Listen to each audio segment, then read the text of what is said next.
Bueno, aquí presento la segunda ley que no es lo, como digo, no nos vamos a fajar mucho en Hammer porque es más ciencia y biología, vamos más bien a lo que nos toca. Aquí lo que simplemente vamos a mencionar que en la primera, normalmente nosotros estamos en simpaticotonía, o sea, tenemos un ciclo diurno y un ciclo nocturno, donde el organismo se modifica en el día para estar activo, alerta, pendiente, y en el ciclo nocturno, que empieza aproximadamente desde las 11 de la noche hasta las 4 de la mañana, lo utiliza el organismo para descansar, para reposar, para hacer otros procesos, para limpiar el hígado, los riñones, limpiar la sangre, etcétera, etcétera, ¿ok? Ese es el ciclo normal. ¿Qué pasa cuando sufrimos un alto impacto emocional, el DHS? Allí entonces comienza un ciclo que se llama el de conflicto activo, donde la persona comienza a estar prácticamente en simpaticotomía. En simpaticotomía quiere decir, como decía, en la fase diurna, donde estoy alerta, donde estoy activo, donde estoy pendiente, pero día y noche estoy en simpaticotomía, por eso a la persona le cuesta dormir, le cuesta comer. Ahora, este tipo de suceso es normal en la naturaleza.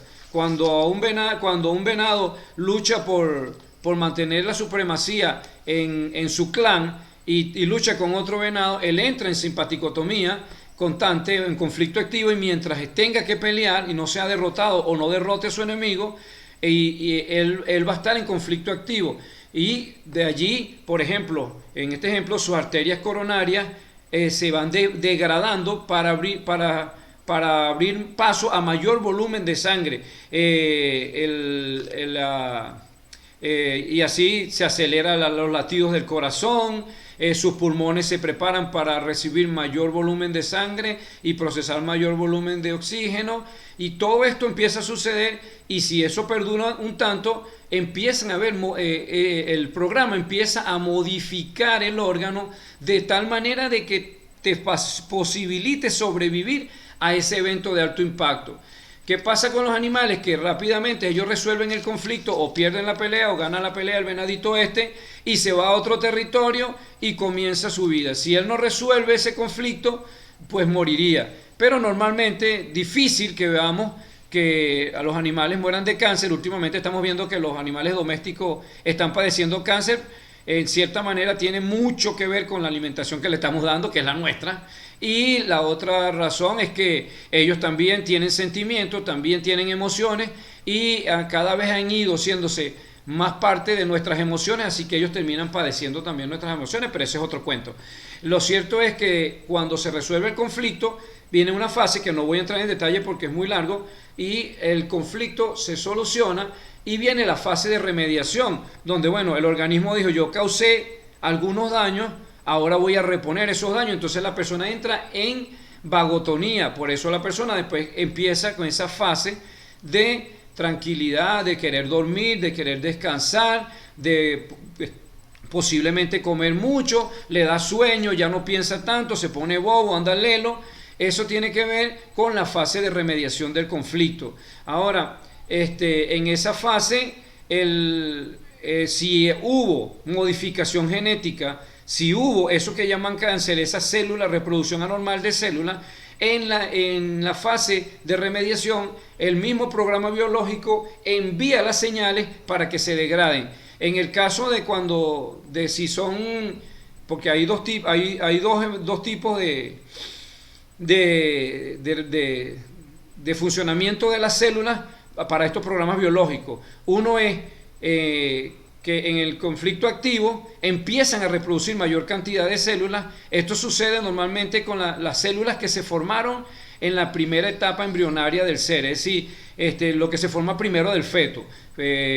Llámese desde la hipófisis, llámese todo el tracto digestivo principal, el parenquima de los alvéolos pulmonares, el parenquima del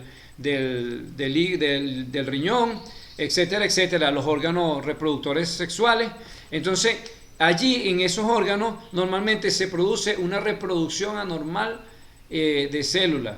Cuando en las células de otro tipo, como por ejemplo en las de la corteza cerebral, en las células del miocardio, en las células musculares o el sistema óseo esquelético, allí no hay aumento sino degradación. Cuando decía el ejemplo de las arterias, de la arteria para que se expanden, para que pase más sangre. Eso es degradación. Hay degradación en la fase activa. Por eso es que hay dos tipos. Una es reproducción normal de células y la otra degradación. Cuando pasa el conflicto, entonces se activa un programa si se hubo reproducción anormal para que degrade esa reproducción anormal, y si no, se activa un programa al contrario para que reformatee, recupere esa parte que se ha erosionado, que se ha desgastado.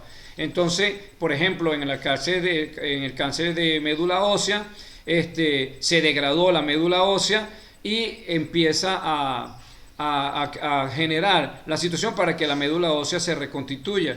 ¿Okay? O también, por ejemplo, en el caso de osteoporosis, empieza a generarse para que se reconstituya esa piel que cubre los huesos. ¿Okay? Entonces, aquí una visión rápida porque no lo vamos a ver. Hammer encontró una relación entre las emociones. Esto da para varios programas y posiblemente, si ustedes así lo determinan, que no he visto participación en el chat, por cierto, si ustedes así lo determinan, pudiéramos tratar dedicar el próximo programa para hablar de algún tipo de cáncer, de algún tipo de enfermedad y relacionarlo con el tipo de emoción para ir viendo exactamente, ayudando a la gente a biodescodificar y cómo buscar en los diccionarios y cómo buscar esas relaciones de las enfermedades, ¿ok? Pero aquí a grandes rasgos, como le decía, en la fase embrionaria, donde la de abajo, donde se forma el tracto digestivo, parte del oído, hasta el tracto digestivo principal hasta el ano, y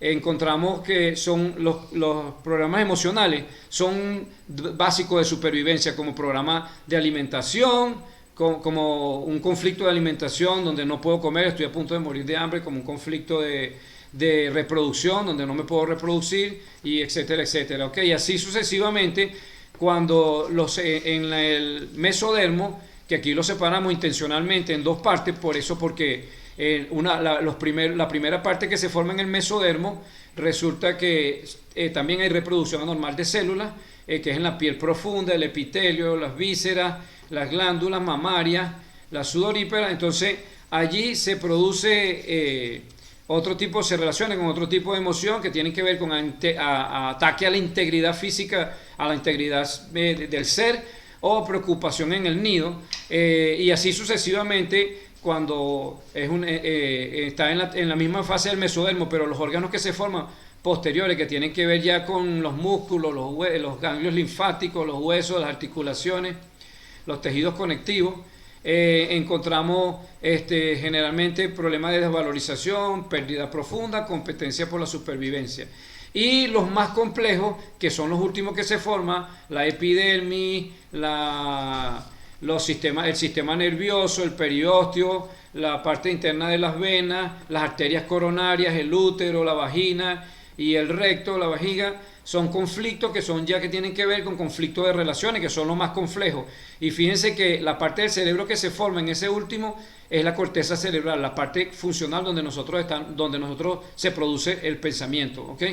En la más primitiva, en la básica de supervivencia, solamente se forma el cerebro reptiliano, ¿ok? Así que también tiene que ver con la evolución de la especie humana, porque fíjense, en la fase del en la fase del endodermo, se forman los órganos que tienen que ver con las emociones más primarias, y es el cerebro reptiliano, cuando éramos reptil. Okay. Luego en el mesodermo, con su conjunto, ya empezamos a vivir en grupos, empezamos a tener algún tipo de relaciones, por eso hay conflicto de